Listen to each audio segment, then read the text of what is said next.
সিকিমের প্রতিদিনের সকালটা ঘড়ির কাঁটার সাথে দৌড়াদৌড়ি করেই ঠান্ডার সময় কিন্তু শুরু হচ্ছে। আজকের লাঞ্চ বক্সে রয়েছে ডাল, রুটি, করলা সেদ্ধ, ফল, ডিম, আলু কষা। লাঞ্চ বক্স নিয়ে সন্দীপর নিচে নামলো, বাস সাথে সাথে পেয়ে গেল। বাইরের ওয়েদার ব্যালকনি থেকে লক্ষ্য করলাম বেশ পরিষ্কারই রয়েছে। এখানকার কুকুরগুলো তোমাদের সাথে কিন্তু শেয়ারই করা হয়নি। লেজ আর গায়ের লোমগুলো বড় বড় হয় ঠান্ডার কারণে।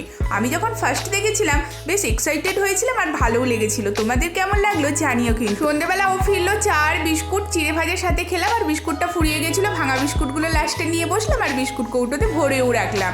ইভিনিং ওয়াকের জন্য বেরিয়েছিলাম, ফেরার পথে একটা স্টোরে ঢুকলাম।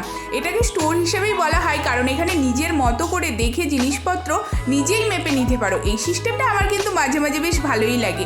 কড়াই আর ডাল জাতীয় জিনিসপত্রই এখান থেকে কিনেছিলাম, আর তার সাথে অল্প একটু পনির নিয়েও ফিরেছিলাম। রাতে আজকে হবে ভেজ পনির আর রুটি। শীতের নতুন সবজি দিয়ে ভেজ পনির খেতে বেশ ভালোই লাগে। তবে সিকিমে তো সারা বছরের শীত থাকে, মোটামুটি এই সবজিগুলো কিন্তু পাওয়াই যায় এখানে। তো আজকের মতো টাটা।